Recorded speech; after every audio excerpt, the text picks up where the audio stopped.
갔습니다.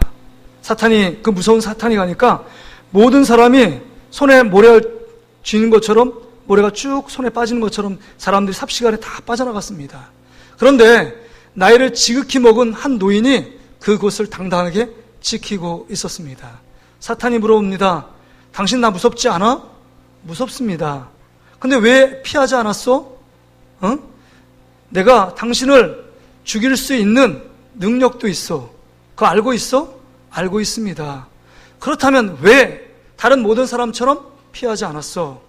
하니까 이 한 노인이 뭐라고 대답했는지 아세요? 내가 당신보다 더 무서운 여인과 50년 동안 지냈는데 눈에 뵈는 게 없습니다. 여러분, 사람을 무서워하는 게 아니라 하나님만 두려워하는 여러분 되시기를 주의 이름으로 축복합니다. 우리 결단합시다. 말씀을 들으면서 자, 하나님만을 섬깁시다. 할렐루야. 오늘 본문 말씀에 의지해서 오늘부터는 이라는 제목으로 함께 은혜의 말씀을 나누길 원합니다.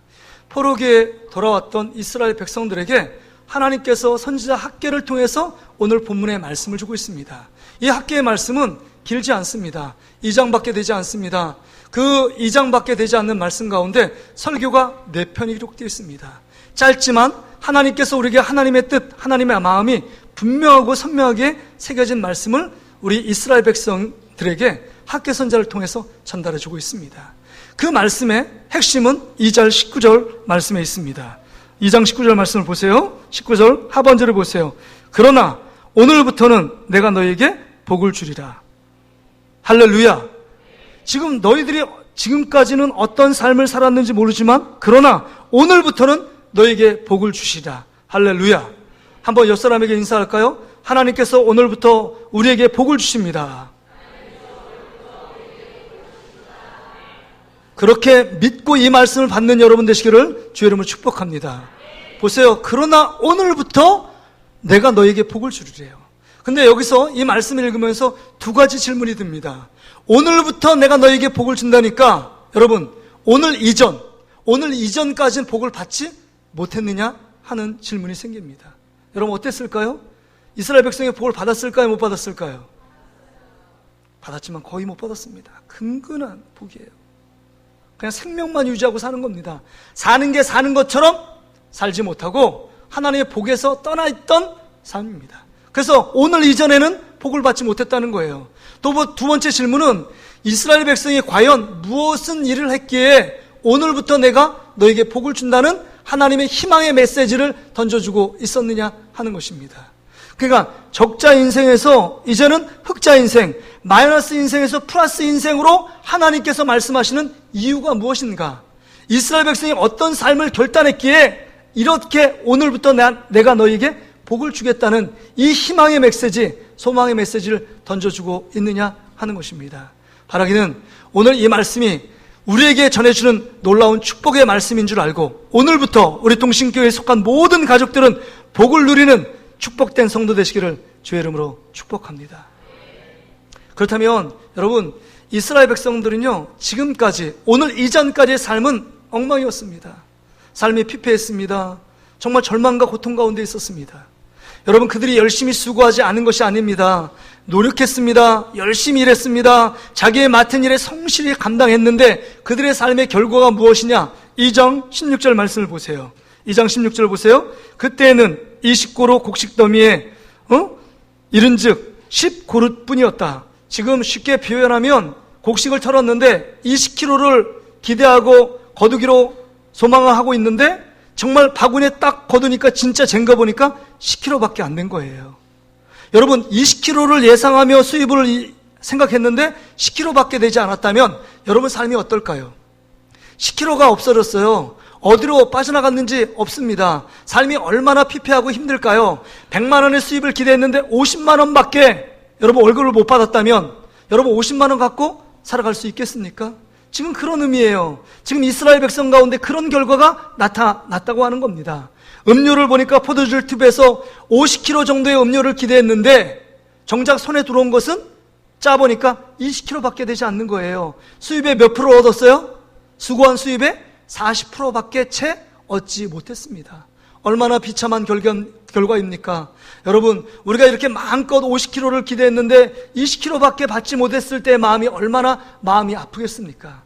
얼마나 마음이 힘들까요? 얼마나 삶에 곤고하고 정말 핍절한 인생으로 하나님을 살아갈 수밖에 없을까요? 힘든 인생입니다. 복이 없는 인생입니다. 수고한 대로 거두지 못하는 인생입니다. 늘 마이너스가 있습니다. 기대했던 것보다도 플러스가 아니라 적자 인생, 마이너스 인생으로 점철된 인생이 이스라엘 백성의 전반적으로 깔려져 있는 인생입니다. 그러면서 오늘 여러분 본문 2장 19절 보세요. 2장 19절. 곡식 종자가 아직도 창고에 있느냐? 이게 지금 반어적인 표현이에요. 창고에 네게 곡식 종자가 있느냐? 있다는 거예요? 없다는 거예요? 없다는 겁니다, 지금. 학개 선자가 이스라엘 백성에 물어봐요. 네가 창고에 곡식 종자가 있느냐? 없다는 거예요. 여러분, 종자는요, 다음 농사를 위해서 콩이라든지 벼라든지 종자가 있어야만 여러분 내년을 기대하고 내년을 소망할 수 있는 거 아닙니까? 그런데 종자가 없어요. 종자가 없다는 건 희망이 없는 거예요. 너무 핍절하고 가난해서 지금 먹을 양식이 없기 때문에 종자를 먹어 치운 겁니다. 얼마나 비참해요. 이스라엘 민족이 이렇게 빈궁한 삶을 살아가고 있었다는 겁니다. 그러면서 얘기합니다. 또한 여기 보세요. 포도나무, 무화과나무, 석류나무, 감람나무의 열매가 맺지 못하였느니라. 종자식물이 아니에요. 그냥 나무, 대표적인 이스라엘 4개 나무 있잖아요. 그 나무 속에 열매가 있었습니까? 없었습니까? 대충 걸음 주고 그 다음에 조금 한 해 한 해를 기다리면 풍성한 열매를 기대하지 않아도 그래도 열매를 맺히는 게 나무의 속성 아닙니까? 그럼에도 불구하고 여기 포도나무, 석류나무, 무화과나무, 감람나무에 열매가 있었습니까? 없었습니까? 열매가 없었다는 거예요. 이들의 지금 실상을 드러냅니다. 육적인 것들을 구해 간구하여 열심히 수고했지만 흘려서 수고한 대로 기대만큼 거두지 못하고 그 다음에 열매를 기대했지만 열매를 딸 수 있는 열매가 없었다고 하는 것입니다. 얼마나 비참할까요? 얼마나 구차할까요? 얼마나 힘들까요? 얼마나 삶을 불편하게 살까요? 너무 힘든 인생이 지금 이스라엘 백성의 삶의 모습입니다. 그러면서 결론적으로 얘기합니다. 1장 6절 한 장을 앞으로 넘겨보세요. 1장 6절 이런 인생이었습니다. 수고하고 애씀에도 불구하고 여러분 돌아오는 것은 없다는 거예요. 1장 6절 말씀 우리 같이 한 목소리 읽겠습니다. 시작. 너희가 많이 뿌릴지라도 수확이 적으며 먹을지라도 배부르지 못하며 마실지라도 흡족하지 못하며 입어도 따뜻하지 못하며 일꾼이 삭을 받아도 그것을 구멍 뚫어진 전대에 넣음이 되느니라. 여러분 이거예요. 여러분 그냥 한 절 읽었지만 확 들어오잖아요. 씨를 많이 뿌렸는데 뿌린 대로 거두지 못하고 수확이 조금밖에 없고 정말 밥을 많이 먹었는데 배부름이 없어요. 이게 어찌된 일입니까? 목이 말라서 물을 마셨는데도 갈증이 해결되지 않습니다. 여러분 겨울이 돼서 추워가지고 옷을 입었는데도 따뜻함을 느끼지 못해요. 그 다음에 너무 한 달 동안 열심히 수고하고 땀을 흘려서 월급 봉투를 받았는데 여러분 주머니에 넣었어요. 근데 어느 순간에 시간 지나니까 월급 봉투에 돈이 다 마른 겁니다. 수입이 없는 거예요. 지금 이 시대를 살아가는 우리의 모습들이 아닙니까? 우리가 애쓰고 수고했지만 부족함이 있는 인생, 늘 문제와 난제를 만나서 늘 괴로워하고 늘 내 삶의 만족과 기쁨이 상실된 인생, 이게 우리 인생 아닐까요? 될 듯 모든 일들을 내가 손대고 열심히 일했는데 될 듯 되지 못하는 우리의 인생, 이게 지금 우리의 여러분 받아놓은 성적표 아닙니까? 받아온 결과물 아닙니까? 열심히 수고했는데 우리가 기대한 만큼 돌아오지 않고 부족분이 돌아옵니다. 내가 기대한 것보다 훨씬 더 내 삶이 얻어지는 수입이 적습니다. 왜 이런 인생일까요? 내가 정말 원하지 않는데 질병이 생겼습니다. 원하지 않는데 우리 자녀들이 대학에 떨어집니다. 내가 원하지 않는데 그 삶에 핍절이 찾아오고 가난이 찾아왔습니다. 왜 그럴까요? 다른 사람은 다 잘 되고 다른 사람은 다 잘 살고 있는 것처럼 보이는데 왜 나에게만은 이렇게 정말 절망의 나락, 고통의 나락, 정말 소망 없는 나락으로 점점 더 미궁에 빠져든 우리의 삶의 모습은 왜 그럴까요? 지금 그 이스라엘 백성의 상황이 오늘 현재를 살아가는 우리의 삶의 모습을 반영하고 있는 모습 아닐까요? 왜 내 모습은 왜 이렇게 안 될까? 왜 내 모습은 이렇게 핍절하고 정말 소망이 없을까? 이런 인생이에요. 왜 이스라엘 백성은 왜 그렇습니까? 한 가지 이유입니다. 여러분, 그 배경이 뭐냐면 지금 이스라엘 백성이 우상을 숭배하고 하나님 말씀에 떠나서 남유다가 바벨론에 의해서 멸망을 당합니다. 1차, 2차, 3차 포로로 끌려갑니다. 3차 포로 끌려갈 때는요, 시드기의 왕이 그 아들이 그 왕 앞에서, 바벨론 왕 앞에서 죽임을 당하는 비참한 모습을 봅니다. 자신도요, 두 눈이 정말 빼앗김을 당하고 그 쇠사슬로 질질 끌려가서 바벨론에 포로 가는 비참한 신세로 나아가며 이스라엘 백성이 멸망합니다. 그런데 예레미야가 예언했던 것처럼 70년 후에 이스라엘 백성을 다시금 포로로 귀환하겠다는 희망의 메시지를 전달합니다. 하나님이 너에게 주신 건 재앙이 아니요 미래와 희망을 주신 하나님이다. 하나님께 돌아오라. 70년 후에는 반드시 하나님께서 회복시키리라. 이 말씀이 그대로 말씀이 성취됩니다. 수르바벨과 데스상 여호수아를 중심으로 해서 여러분, 이 예루살렘에게 다시금 포로가 5만 명 가까이에 있는 포로들이 귀환합니다. 페르시아에 있는 고레스 칙령을 통해서 본국으로 돌아가게 됩니다. 본국에 돌아가서 이제는 너희가 정말 이스라엘 백성은 하나님 중심의 공동체였고 정말 신앙 중심의 공동체입니다. 지금까지 너희가 온 것은 하나님의 은혜로 왔고 430년 동안 애굽에 종살이 했을 때 소망 없는 나라가 있을 때 너희들을 구원하시고 홍해바다를 건너게 하시고 낮에는 구름 기둥이요 밤에는 불기둥을 인도하셨고 여리고성을 무너뜨리게 신 분이 누구시냐? 너의 인생은 하나님께 있었다. 그렇기에 하나님이 거하시는 성전을 먼저 건축하라고 분명하게 명령하셨습니다. 그럼에도 불구하고 대적의 방해가 있었고 그 다음에 여러 가지 어려움이 찾아오니까 성전 건축을 다 미루고 자신들 집 짓는 데만 혈안이 되어 그 일들에만 집중합니다.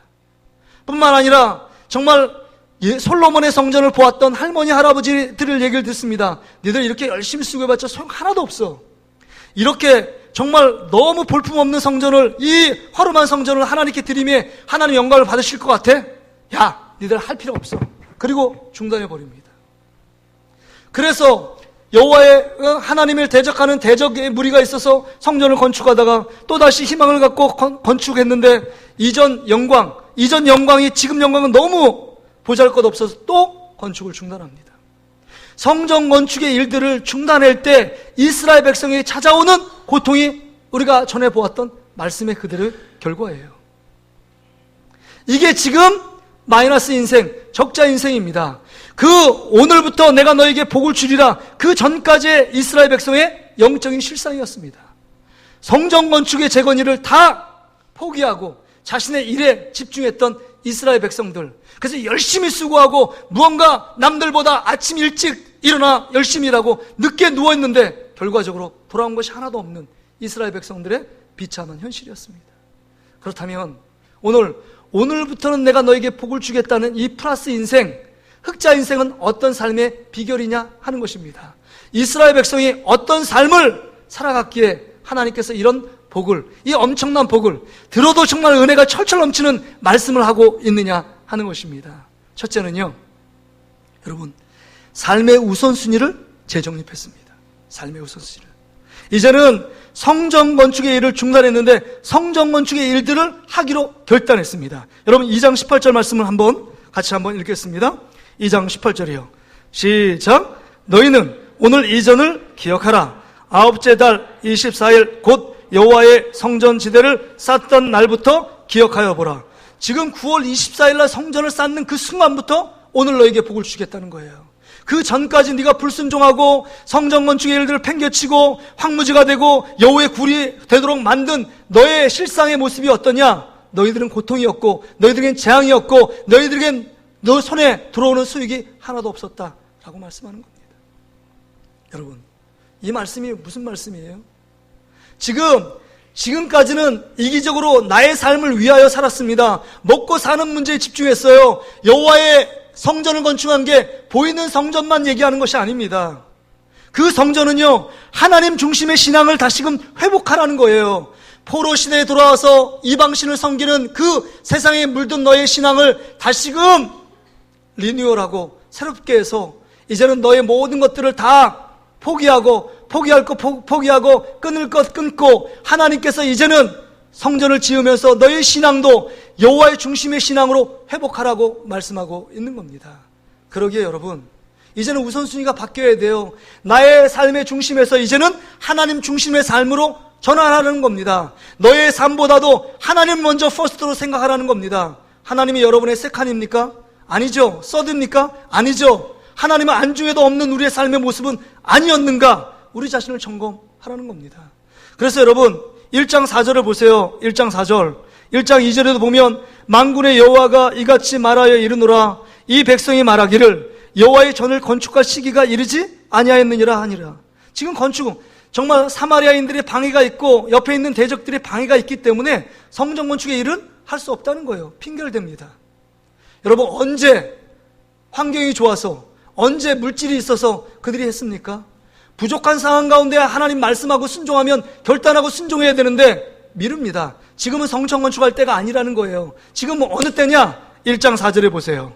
1장 4절. 이 성전이 황폐하였거든 너희가 이때 편벽한 집에 거주하는 것이 옳으냐? 이때는 뭐냐면 성전은 그냥 방치하고 황폐 둔 채로 그냥 놔두고 지금 이때는 뭐냐? 판벽한 집을 세우는 거예요. 자기 집은. 판벽하다는 것은 아주 좋은 재료를 갖고 좋은 집을 치장하고 세련되고 화려한 집을 만드는 때라고 말하는 겁니다. 성전은 나하고 상관없고 하나님의 일은 나하고 상관없고 하나님은 나하고 상관없고 이제는 내일부터 집중하는 이스라엘 백성의 모습. 그래서 얻은 게 뭐냐는 거예요. 얻은 게 없다는 겁니다. 너희가 수고했지만 수고대로 얻지 못했고 너희가 배불리 먹었지만 너희가 허기를 지는 이유가 뭐냐? 그 이유를 잘 알라는 겁니다. 여러분 중에 열심히 수고하고 열심히 애를 썼는데도 불구하고 손에 쥐은 것이 없습니까? 이거 여러분 그냥 육적으로 계산하고 이성으로만 생각할 일이 아닙니다. 내 삶의 우선순위가 세상에 있었고 나 중심에 먼저 우선순위를 두었기 때문에 나타난 결과물이라고 말씀하는 겁니다. 구약의 원리도 신약을 살아가는 우리, 현대를 살아가는 우리의 원리도 똑같다는 거예요. 하나님의 삶의 우선순위가 아니면 이런 결과가 초래한다는 겁니다.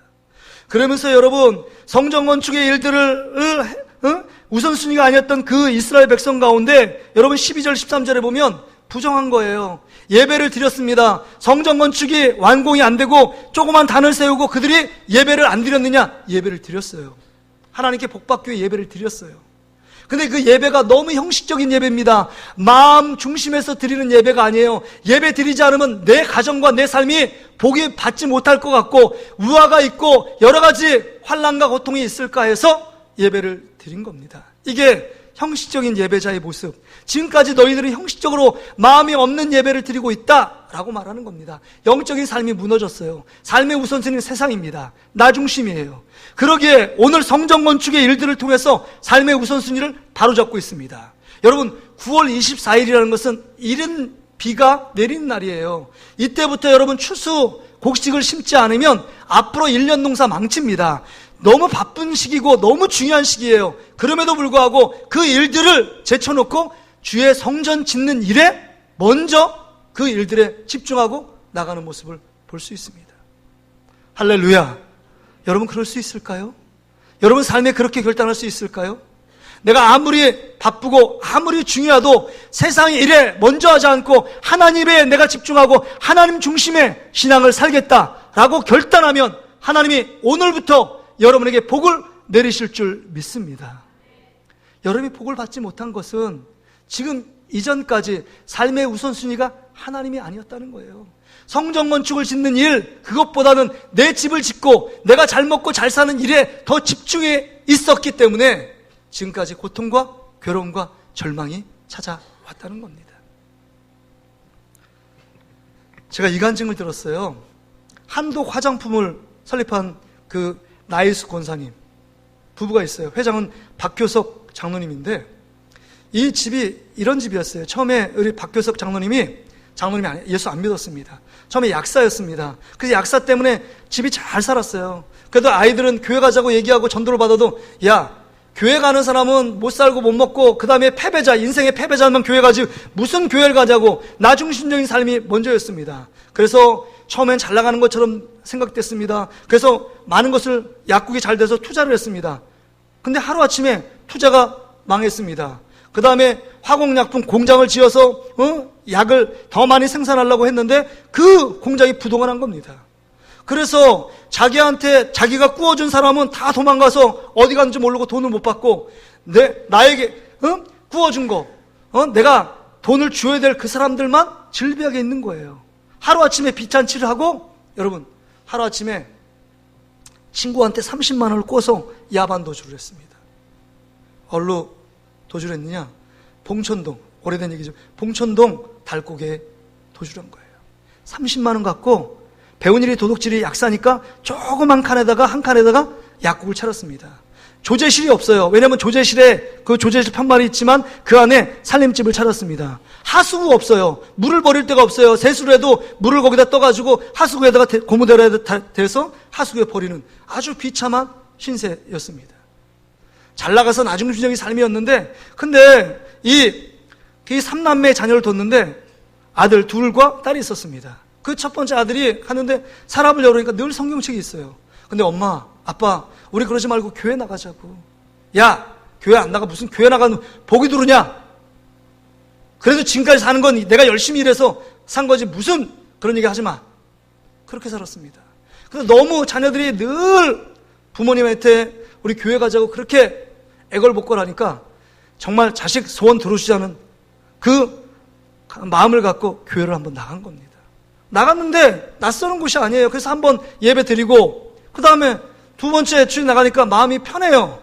그리고 열심히 약국을 열심히 한 것도 아닙니다. 근데 교회 나가니까 가정이 화목하고 기쁨이 충만해요. 그 다음부터 하나님 복을 주시는데 그 약국이 계속 어마어마하게 복을 주시는데 이 남편에게 좋은 아이디어 화상, 그대가 정말 화상을 많이 본 시대였는데 화상을 치료하는 약을 개발한 거예요. 그때 이제 한독 화장품을 세우는 계기가 됐대요. 그러면서 하나님이 부어주시는데 그 어려운 절망 속에서 삶의 중심을 하나님께 두었습니다. 아무리 바빠도 주일날 주일을 성수하고 그 다음에 갈 때면 2달부터 11조 나간 지 2달부터 11조를 정확하게 하나님께 하고 이제 하나님 번창합니다. 어려울 때마다 하나님께 먼저 기도하는 거예요. 삶의 우선순위를 하나님께 두었습니다. 그러면서 그가 고백합니다. 이게 지금 국민일보에 나온 간증문이에요. 2018년도에. 근데 이 박교석 장로님이 이런 고백을 하더라고요. 어떻게 한도 화장품이 세워졌냐고. 그때 처음에는 내가 우선순위가 돈 버는 일에 집중했는데 내 회사의 사원은 선교하는 일에, 돈 벌어서 선교하는 일에 삶의 우선순위를 두었습니다. 그래서 지금도 100명의 선교사에게 100만 원씩 지급한대요. 그럼 얼마입니까 이게? 100명의 선교사에게 100만 원씩 지급하는데 앞으로의 목표는 300명의 선교사들에게 더 후원하는 거래요. 근데 그 가운데서 회사가 힘든 적도 있지 않았습니까? 그러니까 힘든 적이 많았대요. 힘들어서 이제는 선교사님들에게 편지를 보내서 정말 못 보낸다 이렇게 말하고 싶었는데 기도하면 하나님 감동을 주시더래요. 너도 힘들지만 선교사는 더 힘든 거야. 그러면서 하나님께 기도할 때 대출을 얻어서 이 100명의 선교사를 계속적으로 꾸준하게 후원을 했습니다. 삶의 우선순위를 하나님께 둔 거예요. 삶의 우선순위를 하나님께 두지 않으면 대출해서 여러분 같으면 선교사님이 돈 헌금하시겠습니까? 안 해요, 못해요. 하나님께 우선순위를 두고 하나님 중심의 신앙생활을 회복하니까 나에게 지금까지 하나님의 넘치는 복을 주었다라고 고백하고 있습니다. 할렐루야. 여러분 삶의 우선순위를 재정립해야 합니다. 내가 먼저입니까? 잘 사는 것이 먼저입니까? 하나님입니까? 하나님입니까? 돈입니까? 여러분 삶의 우선순위를 하나님께 둘 때 여러분의 인생이 정말 창고에 부으신 하나님의 놀라운 축복들이 여러분 열려지는 것처럼 하나님이 축복을 부어주시는 놀라운 역사가 여러분 삶 가운데 넘치게 될 줄 믿습니다. 오늘부터 내가 너에게 복을 주자는 말씀이 여러분의 말씀이 될 줄 믿습니다. 두 번째 보니까 오늘 본문에 보니까 여러분 2장 17절의 말씀을 보세요. 2장 17절 만군의 여호와가 말하노라 내가 너희의 손으로 지은 모든 일에 곡식을 마르게 하는 재앙과 깐분기 재앙과 우방으로 쳤으나 너희가 내게로 돌이키지 아니하였느니라. 여러분 이렇게 열심히 수고했는데 너희들이 받지 못한 이유가 뭔지 아냐? 내가 너희를 저주했기 때문이라는 거예요. 성전 건축의 일, 먼저 해야 될 하나님의 일, 하나님 신앙 중심, 하나님 중심을 생활해야 되는데 네 집을 짓고 네 중심, 네가 잘 먹고 잘 사는 거 그거에 집중해 있었기 때문에 하나님이 재앙으로 너희를 힘들게 만든 거라는 거예요. 원래 하나님은요 우리를 못 살게 만드시는 분이 아닙니다. 여러분, 탕자가 그 재산의 반토막 다 허랑방탕에게 다 창기야 허비하고 돌아왔지만 하나님 아버지는 어떤 분이십니까? 여러분, 자식을 버리지 않아요. 또 회복시키시고 우리 하나님의 자녀를 늘 풍성하게 채우길 원하고, 하나님의 자녀들이 행복하길 원하고, 하나님의 자녀들이 더 잘 살길 원하고, 하나님의 자녀들이 늘 기쁨과 만족하며 살아가길 원하시는 것이 하나님 아버지의 마음인 줄 믿습니다. 그러기에 우리를 정말 살리기 위하여, 영원한 생명을 주기 위해서 예수님을 십자가에 죽이기까지 우리를 위해 아낌없이 주셨는데 우리에게 무엇을 못 주겠느냐? 우리의 모든 부족을 채우고 필요를 채우시는 분이 우리 하나님 아버지라고 말씀하고 있는 겁니다. 그럼에도 불구하고 왜 이런 재앙을 주었을까요? 이 재앙을 통해서 여러분, 먹고 마시는 문제에 대한 재앙을 줄 때 사람은요 충격을 받아요. 왜요? 삶의 우선순위가 먹고 마시는 이 문제에 최우선순위에 관심을 갖고 있는데 그 문제에 여러분 옥주를 딱 잰 겁니다. 여러분, 곡식이 마르는 재앙, 그럼 곡식이 안 나는 거잖아요. 깐분기 재앙은요 흑수병이라고 해서 여러분 벼가 이렇게 자라면 까맣게 타 들어가는 겁니다. 그럼 수확을 하나도 수확할 수 없어요. 까맣게 모든 콩과 모든 식물들이 다 까맣게 타버리는 겁니다. 이게 깐분기 재앙이에요. 여러분, 그 사막기후에 우박이 무슨 일입니까? 우박이 와서 다 쓸어가는 거예요. 하나님이 재앙을 내리시면 누구도 그 재앙에서 피할 자가 없다는 거예요. 근데 여기서 제일 중요한 게 뭐예요? 이렇게 하나님 말씀에 불순종하고 이렇게 하나님의 뜻에 따르지 않으면서도 여러분 잘못된 완고한 고집을 끝까지 부립니다. 17절 말씀 하반절에 보세요. 너희는 내게로 돌이키지 아니하였느니라. 여러분, 이렇게 잘못하면서 죄악의 길에 서면서 하나님께 돌이키지 않으면서 성공하길 바라고 축복하길 바라고 그 인생의 행복한 삶을 추구하기 바라는 이 어리석은 모습, 이게 우리의 모습이라는 거예요. 돌이키지 않았다는 거예요. 하나님이 오늘부터 내게 복을 주시기를 원하는데 첫 번째는 우선순위를 재정립하고 하나님 먼저 찾으라는 거죠. 두 번째 뭐예요? 돌이켜야 합니다. 회개하지 않고서는 오늘부터 나에게 주시는 복이 없다는 거예요. 뭐가 온 것처럼 와도 여러분 손을 가지고 모래를 잡아보세요. 모래를 쥐울 수 있나? 여러분, 모든 손가락 사이로 모래가 다 빠져나가는 것처럼 우리 축복이 빠져나가는 거예요. 그러기에 여러분, 우리는 완벽하지 않습니다. 죄를 짓지 않고 살 수는 없습니다. 그럼에도 불구하고 우리가 할 수 있는 일은 그 죄임을 깨닫고 말씀을 듣고 말씀을 읽고 말씀을 들을 때 그 말씀 앞에 결단할 수 있어요. 하나님, 잘못했습니다. 회개하는 인생, 그 인생을 하나님께서 기쁘게 받으시고 오늘부터 복을 허락해 주실 줄 믿습니다. 그런데 여러분, 우리의 문제가 뭘까요? 우리의 문제는 회개하지 않고 변명합니다. 회개하지 않고 변명해요. 변명해서 에덴 동산에 쫓겨난 인류의 조상이 있어요. 아담 하와입니다. 너 왜 죄를 지었니? 하나님 잘못했습니다. 선악과 따먹었습니다. 즉각적으로 회개했다면 에덴 동산에 쫓겨나진 않았을 것 같아요. 에덴 동산에 저 구퉁에 살 수는 있었을 것 같아요. 그런데 아담에게 물어보니까 뭐라고 얘기합니까? 하나님이 나에게 준 하와 때문에 그랬습니다. 하와에게 물어봅니다. 뭐 했어요? 저 뱀 때문에 그랬습니다. 하나님 만드신 뱀 때문에 유혹에 넘어갔습니다. 이렇게 말해요. 변명합니다. 죄를 전가시키는 게 죄인들의 특징이에요. 내가 하나님 앞에 죄를 지적받았으면 그 찔리는 가슴을 갖고 그냥 그 자리에 엎드려 하나님 잘못했습니다 라고 해야 되는데 그렇지 않습니다. 너 하나님 앞에 왜 예배하지 않았니? 너 왜 돈 버는 일에 집중했니? 그러면 아니 하나님 보세요, 불경기 때 저 장로님도 그렇고 저 권사님도 그렇고 저 집사님도 열심히 뭐 여유 안 되면 주일날도 예식장 가고 주일날도 일하고 주일날도 일하는 분 많습니다. 주일날도 오픈하고 아니 보는데 뭐 저 하나 뭐 왜 저에게 이렇게 재앙을 내리고 왜 이렇게 힘들게 하는 겁니까? 늘 우리는 변명합니다. 다른 사람도 그러니까 저 하나 좀 이해해 주시고 저 하나 좀 잘 되게 해주십시오 라는 마음을 갖고 있는 게 우리의 모습이에요. 자기를 합리화시킵니다. 뿐만 아니라 하나님을 자기의 욕심을 이루기 위해 설득합니다.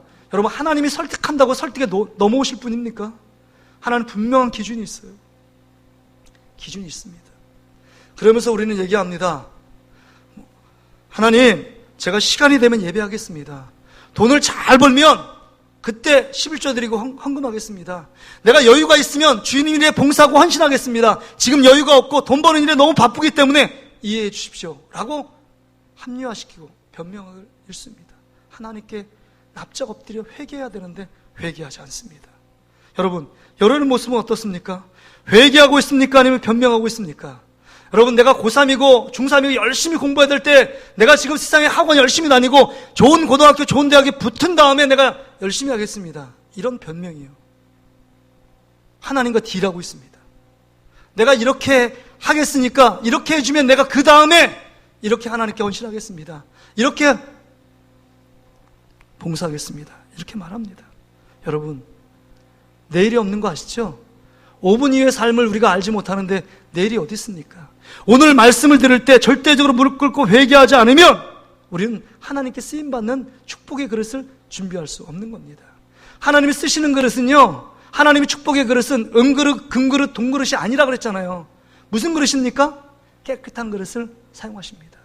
손을 깨끗이 하고 하나님 말씀에 순종하고 그 말씀대로 살기를 위하여 회개하고 하나님께 우리의 마음을 돌이켜 하나님께 마음을 드릴 때 하나님께서 우리의 삶을 통해서 아름다운 축복을 허락해 주실 줄 믿습니다. 할렐루야. 여러분, 깨끗해야 합니다. 회개해야 합니다. 회개해야 돼요. 여러분, 사울은요 회개하지 않고 변명했어요.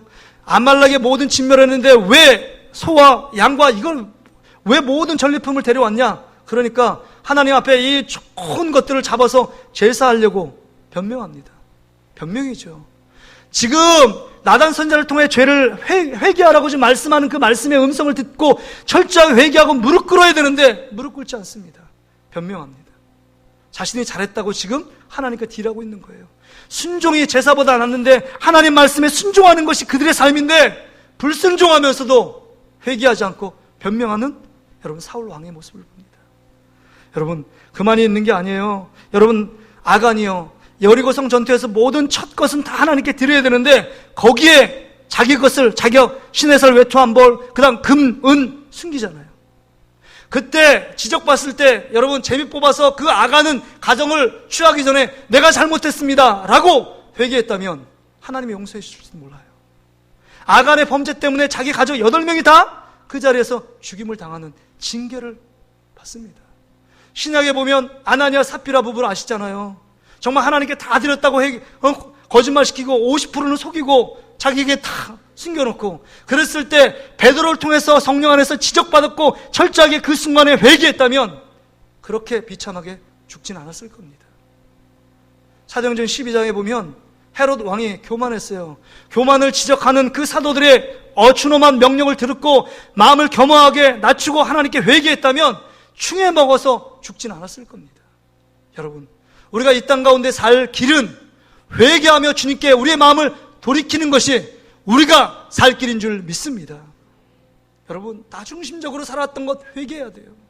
하나님을 잊어버리고 내가 원하는 대로 내 뜻대로 기분대로 살았던 것 회개해야 합니다. 변명했던 거 회개하고 납작 엎드려 하나님, 내가 이런 자입니다. 이런 형편없는 자인데 하나님, 이런 형편없는 자를 받아주시고 이런 죄 가운데서 나를 씻어주시고 구원해달라고 하나님을 마음을 찢으며 하나님을 토로하며 자백하며 하나님을 구하고 하나님을 붙들며 하나님께서 우리의 인생을 지금부터 오늘부터 복을 주시겠다고 말씀하시는 그 축복의 말씀이 이루어지게 될 줄 믿습니다. 할렐루야. 하나님 분명히 여러분 동일하게 오늘도 이런 자라 정말 다윗처럼이요 하나님 앞에 철저하게 회개하는 자를 지금도 찾고 계신 줄 믿습니다. 여러분, 다윗이 완벽해서 하나님이 축복을 받은 게 아니잖아요. 여러분, 밧세바를 범하고 우리아를 죽이는 정말 극악무도한 죄 가운데 있었지만 나단 선지자의 죄를 지적받았을 때 나단 선지자를 쳐서 죽인 게 아니에요. 침상이 썩도록 눈물 콧물 흘리며 회개하며 주님 앞에 나를 불쌍히 여겨달라고 그러면서 고백하는 거 있잖아요. 당신의 죄, 우리의 죄가 허물의 사함을 얻고 죄의 가리워진 자가 하나님께 보고 있다. 죄를 하나님께서 용서 받고 죄를 덮어주고 가리워준 하나님의 은혜 때문에 내가 살고 있다 라고 고백하며 주님을 붙들며 나갈 때 다윗을 하나님께서 다시금 힘있게 사용하시는 것을 볼 수 있었습니다. 여러분, 우리가 회개하는 겁니다. 습관 따라 회개하는 거예요.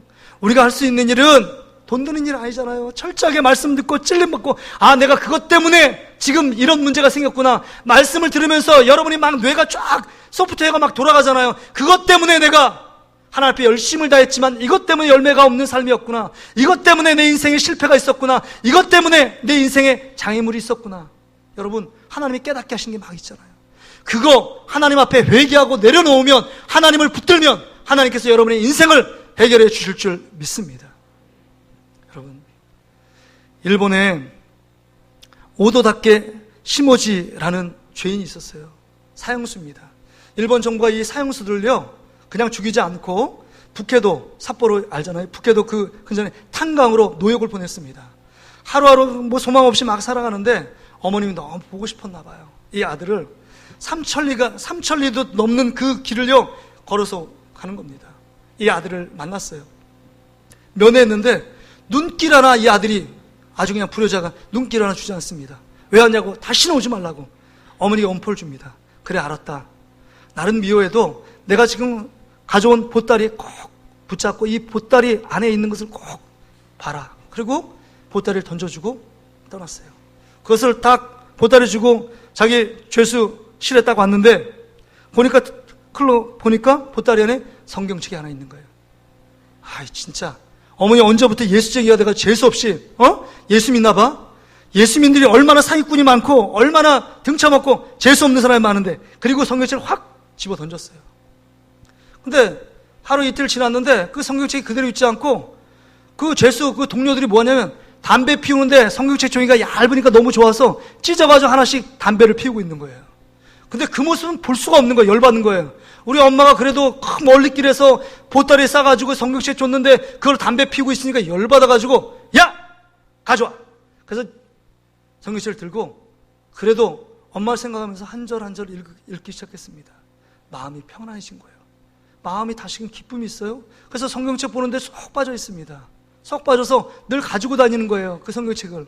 근데 하루는 이제 탄광에 어김없이 일을 하러 갔는데 제가 이렇게 열심히 일하다가 잠깐의 쉬는 시간이 있어요. 그들이 담배도 피고 그 다음에 뭐 농담도 하고 막 얘기하는데 너무 시끄러우니까 그 성경책을 못 읽겠는 거예요. 그 탄광 그 안에서 일하다가 다른 탄광에 들어가서 성경책을 읽고 있는데 갑자기 쿵! 번개치는 소리가 들리는 거예요. 알고 보니까 옆에서 왁자지껄 떨드는 그 탄광에 37명, 38명이 일하는데 37명이 탄광에 매몰돼가지고 즉사한 겁니다. 37명이. 실제로. 그런데 자기만 생존을 한 거예요. 그러면서 이 말씀 가운데 예수 그리스도 안에서 회개하고 내가 정말 예수 그리스도를 믿는 하나님의 자녀가 되겠습니다. 이렇게 주님 앞에 고백하면서 회개하고 나왔어요. 그래서 모범수가 됐습니다. 내가 죄인이지만 하나님 앞에 은혜를 받은 자인데 삶이 달라집니다. 모범수 열심히 일합니다. 그래서 시간이 지나니까 추록하게 됐어요. 모범수로 추록합니다. 그래서 어머니 집을 열심히 달려가 찾아가 보니까 어머니가 언제 죽었는지 어머니 돌아가신 거예요. 부고장이 안 왔습니다. 부고장도 어머니 누가 보냈겠습니까? 너무 마음이 괴로워서 그때부터 열심히 일해서 돈을 벌었습니다. 그다음에 양로원, 어머니같이 힘들고 어려운 사람 그냥 죽지 않도록 양로원을 지었어요. 그만이 한 게 아니라 정말 고학생들, 돈이 없어 못 배운 학생들을 중학교, 고등학교를 설립합니다. 그래서 지은 게 6개 학교를 지은 거예요. 그래서 일본 정부가 교육자 대상을 이 시모지에게 주었습니다. 그 인생이 바뀐 거예요. 예수님 때문에 회개하고 그 인생이 정말 이제는 하나님이 기뻐하시는 삶을 향하여 나간 겁니다. 여러분, 회개하면 우리 인생에 햇빛 비치는 놀라운 축복의 인생으로 바뀌게 할 줄 믿습니다. 이제는 저주의 인생이 아니라 축복의 인생이요, 마이너스 인생이 아니라 플러스 인생이요, 적자들의 인생이 아니라 흑자들의 인생으로 바뀌게 할 줄 믿습니다. 우리가 할 수 있는 것은 지금 결단하는 것입니다. 내일 결단이 아니에요. 내일 모레 결단이 아닙니다. 내가 하나님 앞에 이런 범죄 안에 갇혀 있습니까? 어제까지 끊지 못했습니까? 그래도 지금 앞에 하나님 나를 고치시고 나를 변화시킬 그 주님을 생각하며 하나님께 무릎 꿇으면 하나님께 반드시 우리 삶을 회복시키는 놀라운 역사가 있게 될 줄 믿습니다. 여러분, 제가 이 말씀을 준비하면서 지금 시대가 이런 시대 아닙니까? 구약의 학계 시대 같이 열심히 일했지만 내게 주머니에 든 게 없고요. 없어요. 그렇잖아요. 제가 사례비 들어오면 며칠 만에 싹 없어집니다. 보니까 통장에 없어요. 이게 지금 우리 인생 아닙니까? 무언가 좀 기대하고 더 많은 풍성한 삶을, 열매를 기대하지만 기대하는 정반대로 그 정반대의 결과들이 나타날 때 우리가 너무 낙심하고 실망하잖아요. 지금 우리 인생이 그래요. IMF보다 더 힘든 시대를 살고 있다. 피부로 절감합니다. 목사인 저도 보니까 힘든 시대예요. 여러분 어떻게 살기를 원하십니까? 세상은 힘들다, 어렵다, 죽겠다, 못 살겠다, 아우성치는 시대 속에서 그 시대에 함몰되어 그 문화적인 흐름 속에 나도 마저 예수 믿지만 죽겠어, 힘들어, 못 살겠어 이렇게 말하실 것입니까? 우리도 이 하나님이 주신 절망과 그 낙심의 그 나락에서 늘 그렇게 구차하게 살아가기를 원하시냐 하는 것입니다. 우리는 어떻게 살아가야 될까요? 이 시대에 무슨 소망이 있느냐 하는 것입니다. 여러분 정치를 보세요. 정치가 희망이 있을까요? 두 편은 나눠서 어떻게 이게 하나 될까? 도저히 불가능한 상황 가운데 있습니다. 경제는 더 말할 것이 없어요. 하루 이틀에 해결되지 않는 것처럼 느껴집니다. 점점 전 세계가 경제 침체로 들어간 거 아닙니까? 남북 간의 갈등이요. 금강사무소 빨리 다 철수하러 가라는 거 아닙니까? 언제는 말해요. 저 남북 정상이 만나가지고 화해 무드로 했는데 지금 냉각돼서 끝을 모르는 나락으로 빠져있는 이 남북 간의 갈등의 문제예요. 어떻게 해결할 수 있어요? 저는요, 말씀을 읽다가 소망을 발견했습니다. 제가 기도하다가 소망을 발견했어요. 그것은 우리 하나님의 성전을 지으라고 말씀하시는 것처럼 교회가 하나님의 뜻대로 바로 세워지면 이 교회를 통해서 개인이 회복되고 가정이 변화되고 직장이 변화되고 나라가 회복될 줄 믿습니다. 교회가 바로 서지 않고 하나님의 뜻을 어긋나 내 마음대로 내 고집대로 내 먼저 생각하기 때문에 여러분 이 시대가 절망과 재앙의 나락으로 빠져든 것입니다. 목사님 그런 얘기 하지 마세요. 여러분 목사님 몰라서 그래요. 뭐 경기가 이렇게 된 것은 정치인의 잘못이고 경제인이 잘못된 판단이고 경기 흐름이 환경과 상황이 악화돼서 그런 겁니다. 뭐가 우리가 신앙생활 똑바로 안 하고 주의 교회를 잘 섬기지 못한 결과입니까? 여러분 눈으로 보여지는 원인이 다가 아니에요. 북극과 남극의 얼음의 빙산은요 조금밖에 나타나지 않아요. 근데 여러분 10분의 1, 10분의 9는요 그 밑에 보이지 않는 문제 때문에 생긴 것이 결과입니다. 이 결과는 영적으로 하나님을 찾지 않고 하나님께 회개하지 않고 하나님을 바르게 섬기지 않는 우리 교회된 우리들이 하나님의 뜻에 벗어나 하나님을 버리고 하나님을 잊어버렸기 때문에 이런 결과가 초래된 것입니다. 저는 확실하게 말할 수 있어요. 이런 환경 속에서 하나님의 뜻을 찾고 하나님께 회개하고 삶의 우선순위를 정립하면 반드시 하나님께서 우리를 저버리지 않으시고 풍족한 축복으로 오늘부터 복을 주시는 하나님의 그 말씀이 나의 말씀이 될 줄 믿습니다. 이게 하나님 말씀 아닙니까? 여러분 왜 말씀을 듣습니까? 예수 믿으면 천국 간다는 말씀을 어떻게 믿습니까? 오늘부터 나에게 복을 주시는 하나님의 말씀, 우선순위를 정립하고 교회 공동체를 사랑함으로 여러분 교회가 하는 일에 방관자의 입장 황폐하게 만들고 저건 목사님, 장로님, 권사님 일부의 뭐 사례를 받는 사람들의 일이야. 나하고 상관없어. 그러지 마시고요. 그 일들을 하면 나하고 관계되지 않는 일처럼 보여도 그것을 위해 기도해주고 말이라도 아우 새소식 문화교실 너무 잘한다고 너무 후원한다고 박수 쳐주고 마음을 하나로 모아주는 것도 하나님께서 복을 허락해 주실 줄 믿습니다. 다윗이 큰 복을 받은 것은요 뭐 한 게 아니에요. 건축하려는 마음을 있었기 때문에 하나님께서 그 다윗에게 복을 주신 것입니다. 마음만 있어도 복을 받아요. 좋은 마음을 가지세요. 좋은 마음을 꿈꾸세요. 좋은 마음을 계획하세요. 우리 동신교회 부흥한다는 전도하지 않아도 그런 마음이 있고 전도하지 않아도 여러분 마음을 갖고 우리 전도하는 분들 힘있게 좀 되면 음료수 하나 사주고 나는 이게 직장생활 바쁘지만 우리 권사님, 시사님 너무 좋은 일 한다고 내가 함께 할게요. 내가 기도하고 있어요. 얼마나 힘이 돼요.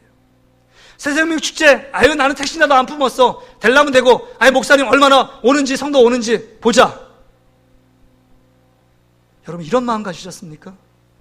이런 마음 가지면 이전까지의 삶이에요. 복은 없습니다. 진짜 복은 없어요. 열심히 수고해도 빠져나갑니다. 교회를 위해 생각하셔야 합니다. 그래서 이스라엘 민족뿐만 아니라 여러분 청교도 미국 땅에 들어갈 때 먼저 교회를 세우고 먼저 신앙을 회복하기를 원하는 그 하나님 마음에 합했기 때문에 미국이라는 나라가 이렇게 된 겁니다. 미국이 점점 더 타락하는 건 하나님 중심의 신앙을 떠났기 때문이에요. 여러분 어떻게 살기를 원하십니까? 지금부터 교회 공동체에 희망이 있는 줄 알고 교회를 사랑하는 여러분 되시길 바랍니다. 교회를 사랑하는 여러분 되길 바랍니다. 그래서 여러분 작은 일에 여러분 결단하기를 원해요. 첫째는요, 여러분 하루에 매일마다 여러분 교회 부흥을 위해서 여러분 기도해 주시길 바랍니다. 교회가 전도하는 일들, 행사를 그냥 행사에 끝나지 않고 그 안에 예수 그리스도의 놀라운 은혜가 드러나고 예수님이 드러나는 행사로 나갈 수 있게 해달라고 교회를 위해서 기도하는 여러분 되시길 바랍니다. 할렐루야. 교회를 위해서 기도하세요. 짧게라도 기도하세요. 괜찮습니다. 10초라도요. 아니요, 5초라도, 3초라도 교회를 위해서 기도하세요. 또한 교회를 이끄는 부족한 저를 위해서 기도해 주세요. 저 담임 목사를 위해서 기도해 주세요. 제가 기도원에서 기도하다가 마음이 힘들었어요. 이유는 뭐냐면 우리 성도들의 영적인 상태를 자꾸 하면서 왜 우리 성도들이 너무나 하나님이 주시는 놀라운 축복, 이런 축복, 오늘부터 내가 너에게 복을 주는 이 풍성한 축복을 누리지 못할까? 여러분이 교회 공동체를 위해서 얼마나 기도했느냐 하는 겁니다. 그걸 보여줘요. 교회를 위해서, 목사를 위해서 기도하는 사람이 별로 없다는 거예요. 성전 건축하는 일에 이스라엘 백성이 관심이 없어요. 자기 집 짓는 일에 삶의 우선순위를 놓으니까 그 편박한 자기 집은 너무 좋고 너무 화려한데 하나님 방치되어 있어요. 그러니까 재앙으로, 너를 통해서, 돌이킴을 통해서 하나님이 돌아와라. 내가 오늘부터 너에게 성전 건축하는 오늘부터 너에게 새로운 역사를 일으켜 주리라. 적자 인생에서 플러스 인생으로, 적자 인생에서 흑자 인생으로 만들어 주겠다라고 말씀하는 겁니다. 오늘 이 말씀을 기억하시고 몸된 교회를 사랑하고 몸된 교회를 위해서 기도하고 담임 목사를 위해서 한 번이라도 하루에 한 번씩 기도하면 반드시 오늘부터 하나님께서 여러분에게 주시는 놀라운 축복들을 받아 누리게 될 줄 믿습니다. 이 말씀을 받고 여러분들이 간증했으면 좋겠어요. 내가 하나님께 이렇게 기도하며 이렇게 회개하며 삶의 우선순위를 드렸더니 하나님께서 이런 복을 주셨다. 이런 간증이 쏟아지는 축복의 가정과 삶이 되시기를 주의 이름으로 축복합니다. 우리 같이 한번 이 찬양 드리고 하나님께